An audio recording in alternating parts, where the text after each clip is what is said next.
let's get into recapping our golf picks. Alex, I think he did the best because of Morikawa. You think? I think he did. I haven't looked at your other player, but you picked Jordan a guy that was in the Spieth? final group on whatchamacallit. How did Spieth end up? T43, 6 under. It's 8 under to start the day on Sunday, and he's kind of poopy his pants a little bit. I had Koepka. He was 9 under, T26, not bad. Where did my guy Sepp finish? Oh, Sepp missed the cut, +2. Okay, that's not good. Evan, you had Fleetwood, 9 under, T26. Oh, not all the way to 9. He always Eagle does 18 always to make does the that, cut. bro. He always does that. Sunday Warrior. And then boom, 6 or 7:45 7 under time. last day, just gets an extra $200,000. That's why he's top 10 in the world.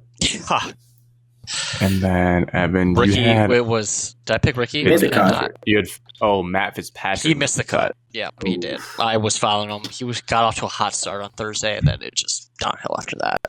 I'll take the win. Thank you. I was following Fitzpatrick Yeah. because I put money on Fitzpatrick. Alex took the win on that. Alan really Xander gets it done. shit the bed on Sunday. Yeah, He wasn't playing he did. bad Brooks- golf. He just didn't play winning golf. He had a par in every single One hole for a birdie. 9. He Correct. had one birdie all day.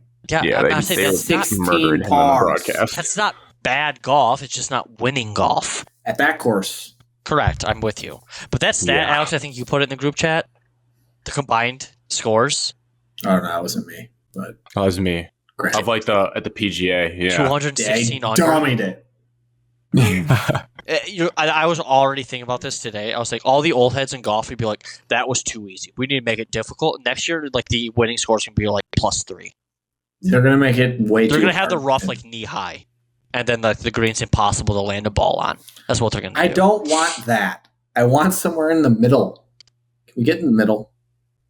I don't know though, but okay. it is at Quail I Hollow. like when people are making birdie. Like Saturday was crazy. People are chipping in from everywhere on the course, and birdies are just dropping from 30 feet. It's pretty sick. It's pretty Friday, cool to watch. it also helped that it was like raining, so everything was soft.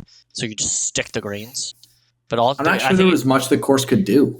I think it was helpful that it rained, and so it wasn't super fast. It wasn't super dry out.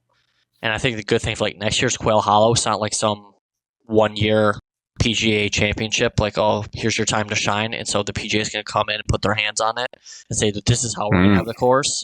Or Quail Hollow's hosted PGA Championships before, so they kind of are a known course, and so they probably won't get pushed around. In defense of the course, Grant, you're one of these people that bitches about it. What did you want them to do? I think this ending today may have flipped me. I think I might be going the other way. Yes.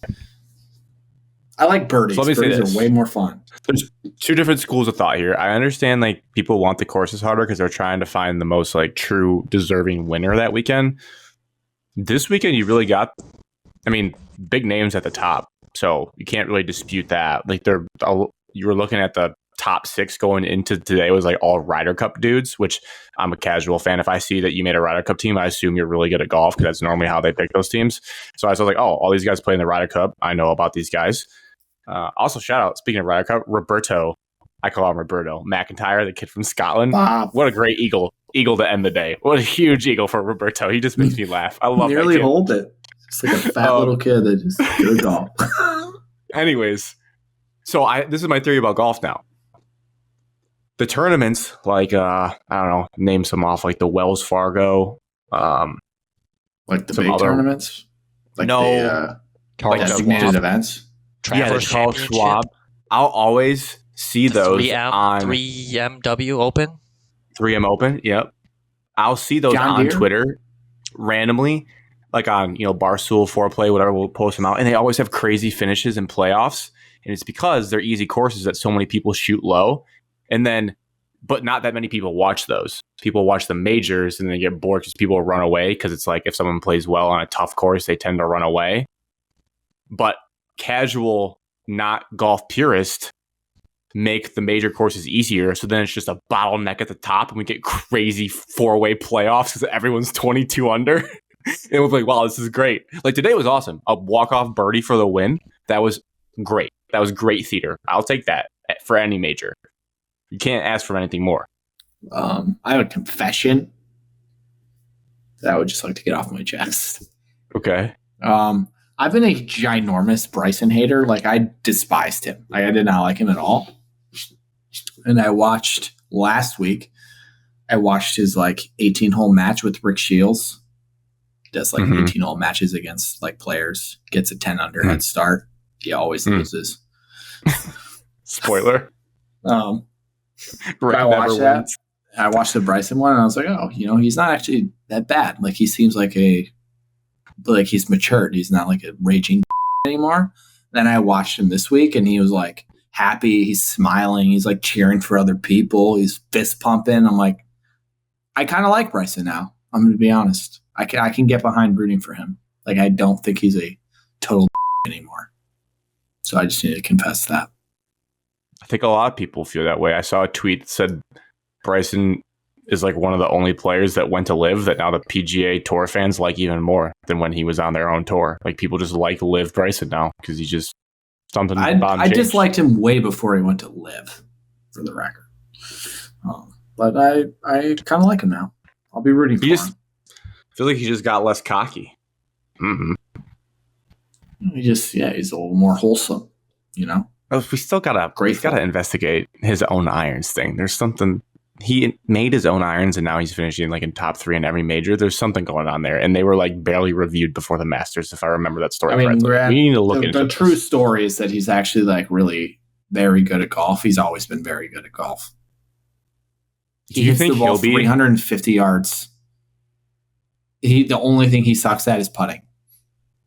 Do you think he'll be like in 50 years from now, he'll be like Bryson DeChambeau's 5 lessons of golf, and it'll be super technical knowledge about what you need to do to just dummy proof the game? I'm sure there'll be some book that he has, but I don't think he feels like that type of guy where like after his professional career, he'll sit down and actually put it on paper. He's a smart dude. He's got a bunch of like things that I don't know if it would work, but like how he like in his head has a clock system of like where to take it back for a certain number. Seems to work for him. I don't know if that would work for me, but he has a degree in physics from SMU. He's not a dummy. No, he's a smart dude. But what is crazy, his 7-iron is 26 degrees. For reference. My hybrid, I think, is like 22 degrees. Wow.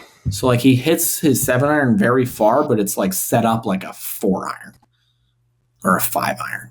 So it's like the number club that he's hitting doesn't really matter because it's not anything remotely the same as what you have in your bag. So don't feel bad. I didn't. Thank you though. For your tiny distances, Grant, don't feel bad. Oh, my tiny distances. My distance is going to be good now. I'm going to get on the track, man. I'm going to report numbers. They have a thing on there you can click, and it said find my distance on all my clubs. I'm going to do that next time I go, so I know what I actually hit now. My new ball striking method. All new clubs these days, they just like de-loft everything and say like what a normal 5-iron is a 7-iron to make you think that you hit the ball further. It's not really what's happening. Just FYI. That just reminded me, not this time, but last time I went, there was a kid there, probably like high school, maybe like freshman in college. He was there with his mom and maybe his dad, but like he was trying to help his mom swing too. And then he took a couple drivers and just like the funniest, like cockiest commentary about his own swing. He like, I wasn't watching him because my back was to him, but nice sound of a driver head. All the drivers kind of sound like really loud when you hit them though. And he goes, ugh. These TrackMans are so busted. I definitely drive at 280. Like, he's like, oh, for sure, shortchanging me. It's like, I don't know, man. Maybe they are. I don't know about TrackMans, but they're probably really expensive, and they probably are pretty dialed into where your ball is landing. TrackMans are used by the guys you see in the majors. They're accurate. Well, this kid, shortchanging him, he definitely hits it 300 carry.